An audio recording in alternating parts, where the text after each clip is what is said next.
Assalamualaikum teman-teman. Dengan saya Aldi di sini. Sebagian besar dari kita pasti pernah coba membentuk kebiasaan yang baru. Ingin bisa membaca buku 1 jam tiap hari, olahraga 30 menit tiap hari, menulis 30 menit tiap hari, atau banyak lagi. Tapi, kenapa kita sering gagal membentuk kebiasaan itu? Bagaimana caranya supaya berhasil? Kita akan pelajari di video ini. Sebelum memulai, saya mengajak teman-teman untuk menyiapkan alat tulis, supaya kita mencatat poin-poin menarik dari video ini. Mencatat bisa memudahkan kita memahami dengan lebih baik. Ini Budi.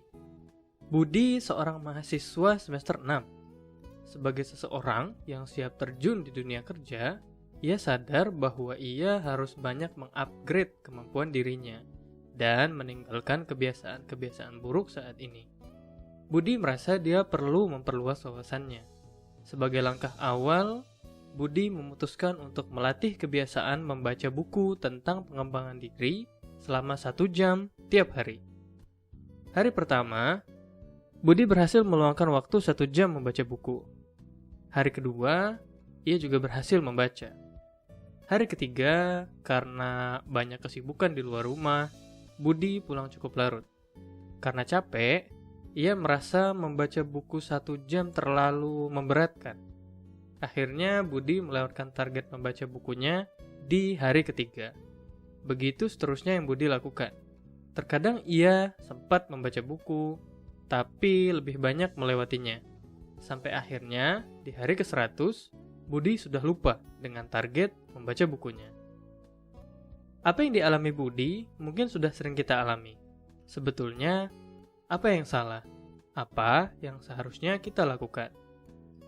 Kesalahan umum yang dilakukan banyak orang ketika berusaha membentuk kebiasaan baru adalah terlalu fokus pada seberapa baik kita melakukan kebiasaan tersebut.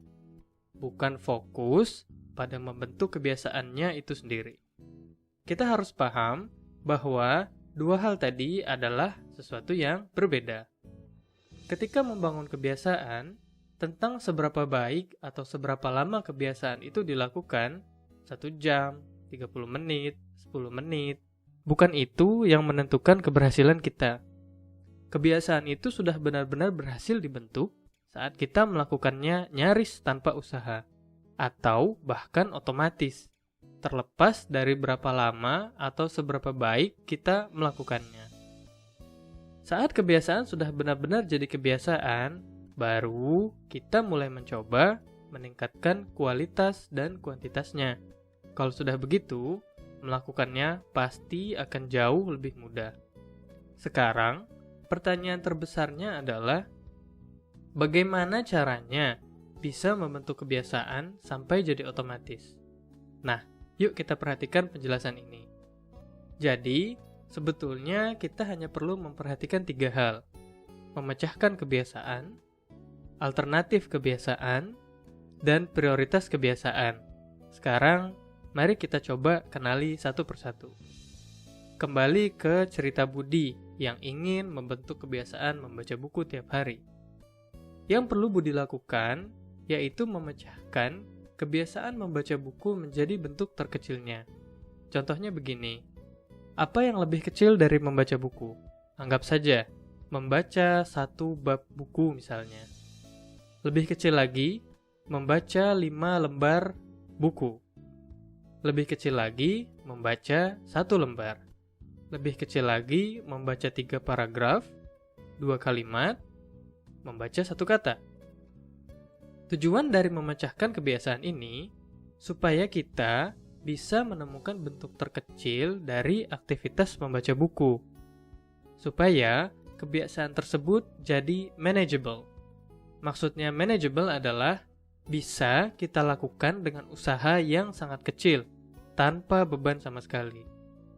Oke, anggap saja Budi menentukan membaca 1 paragraf adalah yang paling manageable saat ini.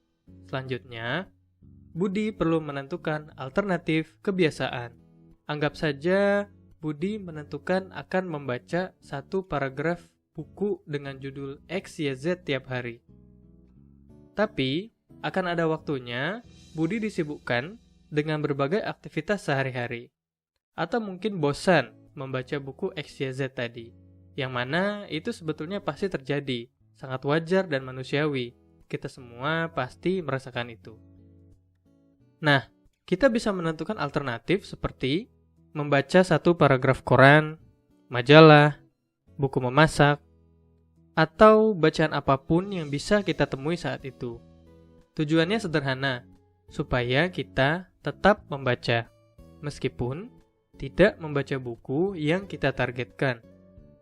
Terakhir, yang perlu Budi perhatikan, yaitu harus punya prioritas kebiasaan. Sebagai manusia yang selalu ingin jadi lebih baik, pasti kita berharap bisa membentuk banyak kebiasaan positif.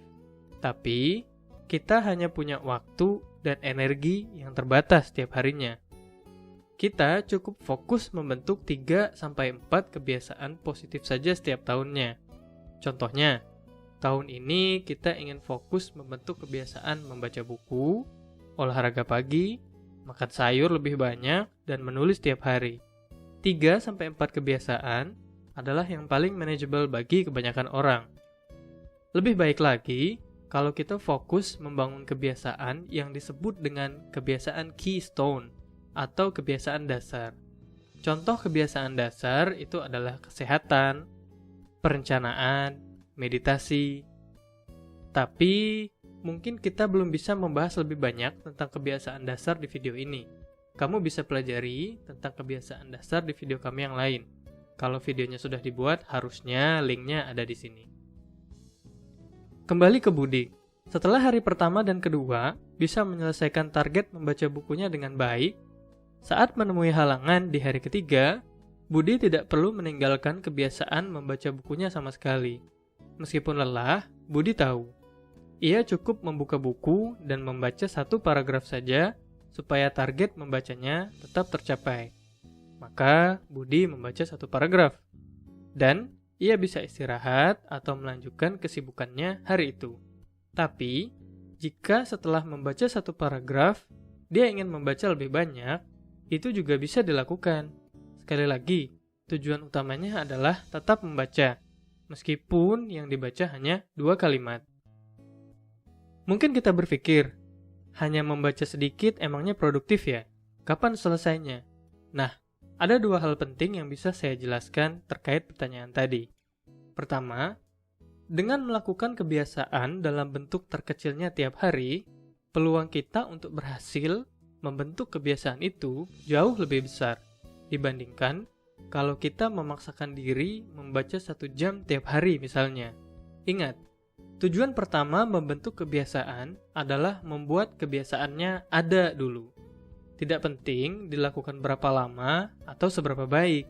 Nah, kedua, kebiasaan kecil yang dilakukan tiap hari pelan-pelan akan semakin menguat.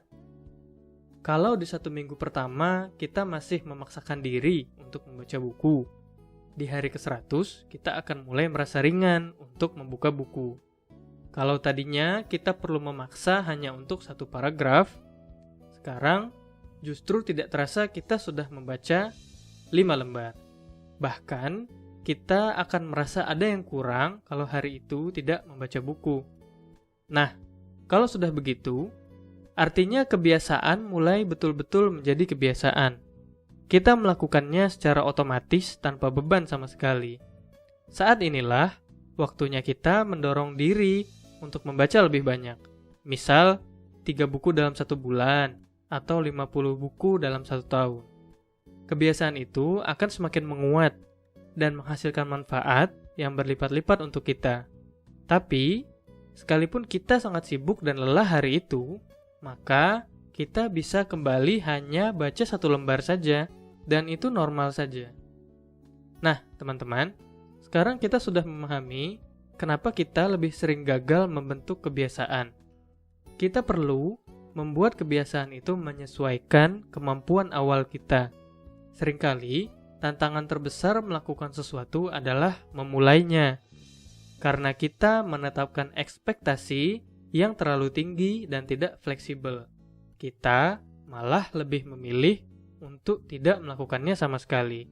Padahal, melakukannya selama 2 menit itu sudah cukup.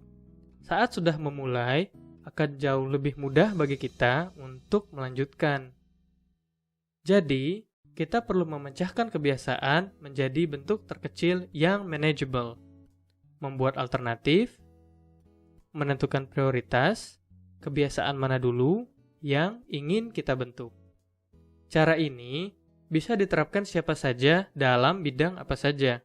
Mahasiswa, pengusaha, profesional, orang tua, bahkan anak-anak. Ya, sebagai orang tua, kita bisa mendampingi anak membentuk kebiasaan positif sejak kecil. Jika kita ingin anak memiliki kebiasaan membaca, maka langkah awalnya kita hanya perlu membiasakan mereka berinteraksi dengan buku tiap hari. Tidak perlu khawatir berapa lama atau buku apa yang dibaca. Yang penting adalah membaca tiap hari, meskipun dalam bentuk terkecilnya. Hanya melihat-lihat gambar misalnya, itu bukan masalah. Justru itu langkah-langkah kecil yang nanti akan membuat anak-anak kita tidak bisa lepas dari membaca buku tiap hari. Jadi teman-teman, kebiasaan baik apa yang ingin kamu bentuk mulai hari ini? Kalau kamu dapat manfaat dari video ini, share ke orang-orang terdekat supaya mereka juga dapat manfaat yang sama. Kalau kamu ingin belajar lebih dalam atau diskusi langsung dengan kami, silahkan tanya di komentar atau gabung ke grup Telegram kami. Linknya ada di akhir video ini. Saya harap kita bisa menjadi pribadi yang terus belajar memperbaiki diri dan memberi banyak manfaat untuk kehidupan di sekitar kita. Saya Aldi, salam D+.